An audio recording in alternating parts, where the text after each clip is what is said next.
Alors, Madame la députée de Hochelaga-Maisonneuve, pour l'opposition officielle, vous avez 15 minutes. Merci. Bienvenue. C'est la première fois qu'on se rencontre, Monsieur le Président. Alors, comme porte-parole à l'habitation, ça fait plaisir.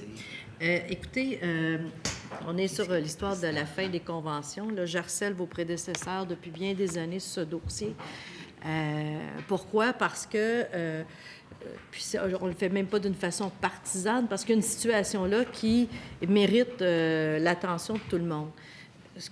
Actuellement, on le sait, là, la fin des conventions a commencé, donne lieu au fait de perdre des subventions à la personne. Hein, c'est l'aide à la personne qu'on perd. Donc, une personne qui est dans une coop qui va payer, par exemple, je ne sais pas moi, le logement médian de cette coop-là est 500 $, va pouvoir bénéficier en fonction de son revenu d'une allocation d'aide à la personne qui est liée à l'hypothèque de la SCHL. Le problème, c'est qu'à la fin de l'hypothèque de la SCHL, l'aide à la personne disparaît. Et ça, je me rappelle bien, est-ce que vous avez le nombre de personnes sur l'ensemble des coops construites au Québec, le nombre de personnes qui y avaient, parce qu'il y en a qui l'ont perdu déjà, là. J'avais un chiffre, moi, de 18 000 à l'époque, là. C'est à peu près 18 000 personnes qu'on me disait, là. Je peux peut-être vous dire le nombre, mais le montant en argent, c'est 26,3 millions d'aides. C'est ça. Alors, 26,3 millions que le fédéral nous envoie comme cadeau, un autre cadeau de Noël, nous envoie comme cadeau parce que, finalement, ces gens-là, qui ne bénéficieront plus de cette subvention-là, vont subir une hausse de loyer automatiquement. Et parce qu'ils vont payer le coût médian du loyer de la coop où ils habitent. Ils n'auront plus la subvention. Et ça veut dire que c'est les plus pauvres des plus pauvres là, qui ont cette subvention-là. Avez-vous un complément? Non, c'est parce que le 26 millions, je vous parlais, c'est un programme spécial du Québec et non du fédéral. Mais celui du fédéral, c'était ça. Pour vous dire... C'était 20 quelques millions, là, le dernier chiffre qu'on avait eu. Quand on a fait l'exercice avec le vérificateur général, là, c'était 20 millions. On est dans ces eaux-là. Mais ce qui est le plus important là, dans ce dossier-là, c'est que c'est le fédéral là, qui nous envoie la facture. Là. Ça, il faut se le dire. Là. Le fédéral nous envoie facture parce que les gens qui demeurent dans ces coops-là présentement, ils auront deux choix. Ou une augmentation de loyer qui, des fois, va passer au double, un double de loyer, ce qui n'est pas facile à vivre, ou ils devront quitter tout simplement la coop. Alors, imaginez des gens qui actuellement paient peut-être 300, 350 de loyer. Bien, la seule solution qui va leur rester, c'est de quitter la coop pour aller se retrouver un logement ailleurs ou de subir une hausse de loyer du double. Je sais que mon collègue, le ministre des Affaires municipales sous notre gouvernement, avait donné des allocations logement pour combler ce déficit-là.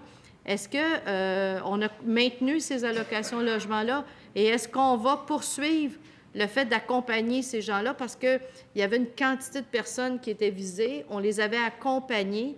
Alors, je veux savoir si on a continué à accompagner les gens qui perdent leur subvention, parce qu'il y en a là, comme ça là, qui arrivent à échéance régulièrement. Là. Pour répondre à votre question, Madame la députée, c'est que le programme que vous parlez, l'aide, va continuer jusqu'en 2018.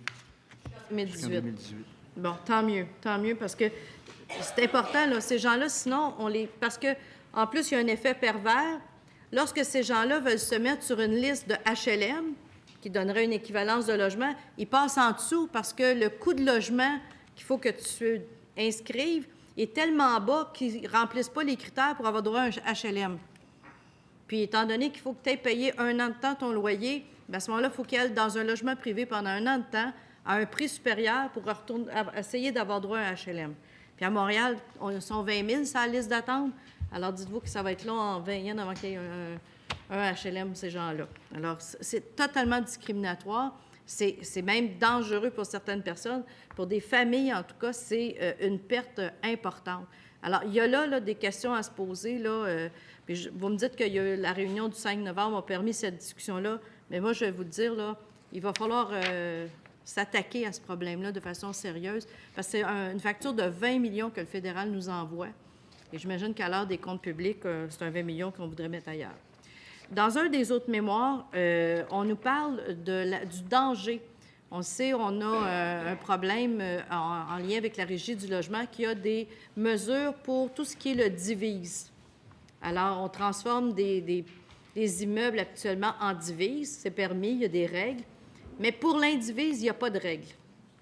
Et moi, je le sais, à Montréal, c'est un grave problème. On transforme énormément de plex en indivise en passant un petit peu à côté parce qu'il n'y a pas de règles pour l'indivise. Et il y a un des mémoires qu'on a ici qui nous parle de cette dynamique-là. Est-ce que vous avez regardé cet aspect-là de la transformation des coops en indivises? M. Gagnon. Peut-être M. Artaud. En fait, on n'a pas spécifiquement regardé cette question-là. Bien sûr qu'on en est conscient. Par contre, il va peut-être falloir s'y pencher très rapidement. Mais pour l'instant, ça relève davantage des pouvoirs municipaux. Alors, c'est davantage les municipalités qui collaborent avec ça. Nous, on va entamer une grande réflexion là-dessus. Mais pour l'instant, on n'a pas d'analyse complète sur l'indivise. Député d'Hochelaga-Maisonneuve. Alors, non, c'est pas municipal parce que ça relève du Code civil. Alors, c'est l'indication au Code civil actuellement qui fait que l'indivise n'a pas les mêmes spécifications, les mêmes obligations que le divise, mais à la Régie du logement, on ne traite jamais de l'indivise, on ne traite que du divise. Alors, moi, je vous invite là, à regarder cette dynamique-là. J'ai même écrit à ma collègue, la ministre de la Justice, dernièrement, avec une belle recherche de l'Assemblée nationale, comme ils savent si bien nous faire. Et je lui ai demandé qu'on puisse justement modifier à la Régie du logement, ajouter le mot « indivise » à tous les endroits où on voit « divise » pour que les pouvoirs de la Régie du logement puissent s'appliquer dans le cadre d'une transformation, particulièrement des plex. Moi, chez nous, là, c'est des plex, là, c'est presque des moitiés de rue que je vois se transformer de logement en condo indivise. Et ça, un condo indivise, ça ne paye pas de taxe de bienvenue et ça se fait là, de façon très efficace. Alors, je vous demanderai de regarder ça.